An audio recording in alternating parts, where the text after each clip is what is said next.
आदेश। जय श्री महाकाल। आज बात करते हैं हम भैरव जी के बारे में। देखिए, हिंदू धर्म में जो है भैरव जी को भगवान शिव का 5वां रूप माना गया है। ठीक है, और इनका रूप इतना भयावह है, इतना डरावना है कि काल भी इनसे डरता है, इसीलिए इन्हें काल भैरव के नाम से जानते हैं। देखिए, ये जो मैं बातें बता रहा हूँ ये प्रमाण के साथ बता रहा हूँ, ये आपको शिव पुराण से लिया गया है।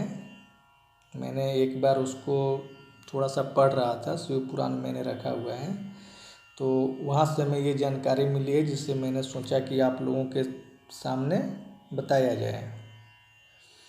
तो सृष्टि का जो निर्माण है हमारा, वो 3 तत्वों से हुआ है। इन्हें सत्व, तम और रज कहते हैं। और इन तीनों तत्वों के जो स्वामी हैं, तीनों गुणों के जो स्वामी हैं, वो भगवान शिव हैं। और उनके रुद्रावतार जो हैं भैरव, इन तीनों गुणों के रक्षक माने जाते हैं।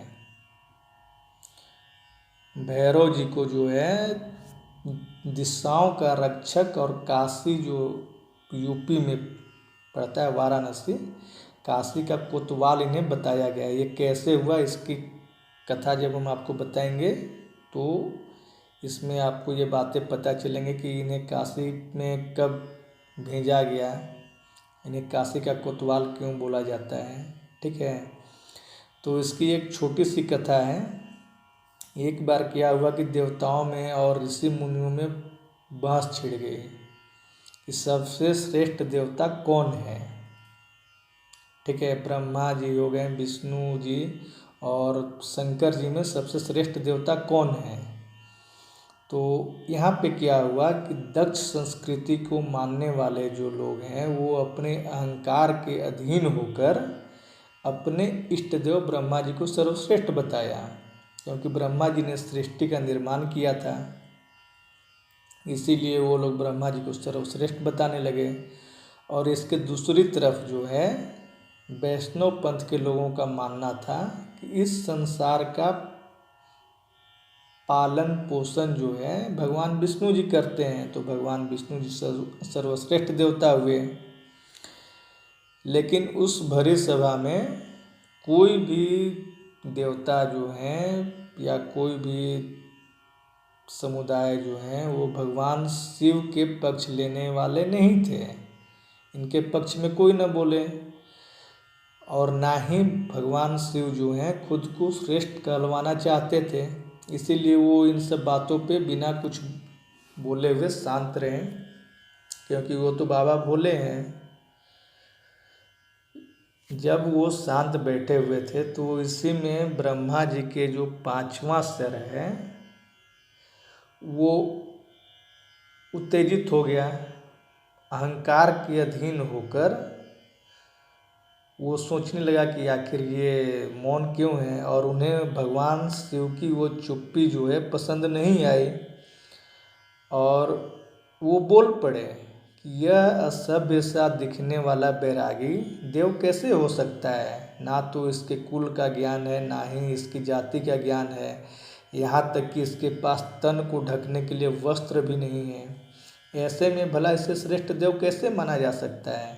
देखिए क्या है कि जब कोई भी व्यक्ति अहंकार के वशीभूत हो जाता है, या यूं कहें कि अहंकार के अधीन हो जाता है, तो वो क्या बोल रहा है, किसको बोल रहा है, कहाँ पे बोल रहा है, उससे खुद इस बात की भनक नहीं रहती है, भान नहीं रहती है। वो सोच समझ नहीं पाता, उसका विवेक जो है शून्य हो जाता है। ये हमारे आम जीवन में भी चलता रहता है।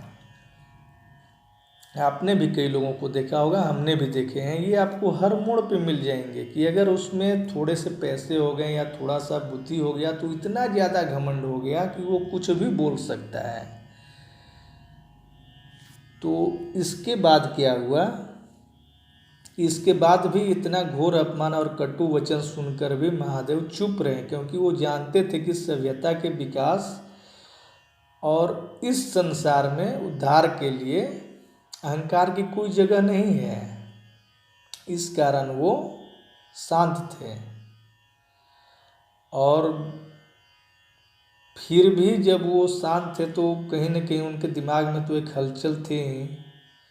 वो जानते थे कि वेदों के जो ज्ञाता ब्रह्मा जी हैं, इनके अहंकार को शांत करना है। इसके लिए इनके 5वें सर को नष्ट करना ही होगा, क्योंकि इसके रहते हुए कभी भी वो पूर्ण या पार ब्रह्म नहीं हो सकते हैं। जब तक व्यक्ति के अंदर अहंकार रहेगा तब तक वो पूर्णता को प्राप्त कर ही नहीं सकता। तो ये सब सोचकर भगवान शिव का जो शरीर है वो थर थर पूरा कांपने लगा। चारों तरफ ऐसा लगा कि मानो भूकंप आ जाएगा। ठीक है, कई देवता जो हैं वो ये सब देखकर डर गए। और इतने में एक भयानक आंधी के साथ एकदम काली सी जो परछाई है, आकृति है, वो प्रकट हुई।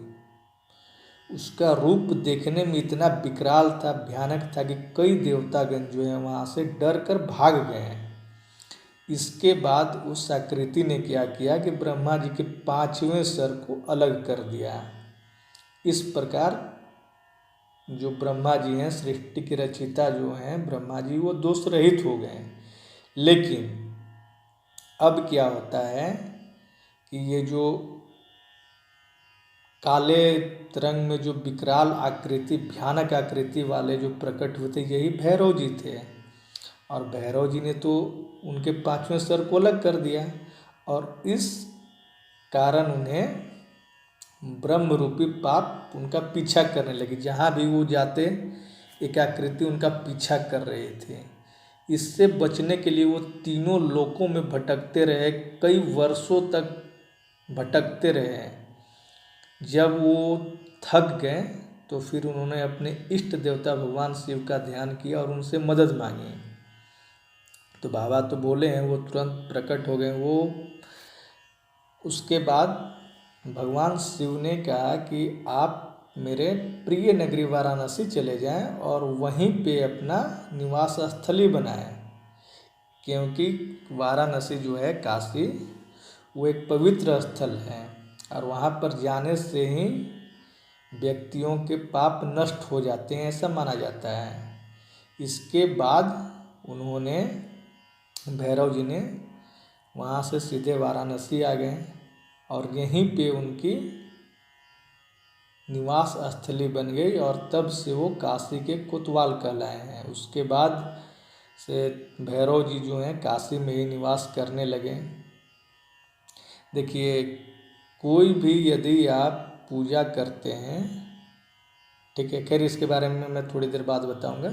अभी आपको मैं बता दे रहा हूँ कि भैरव जी का जो है 8 रूपों का वर्णन मिलता है, जिनके पूजन से या उनके नाम स्मरण से ही व्यक्तियों के कई कष्ट जो हैं वो दूर होने लगते हैं। उनके 8 नाम को आप चाहें तो नोट डाउन कर सकते हैं, लिख सकते हैं।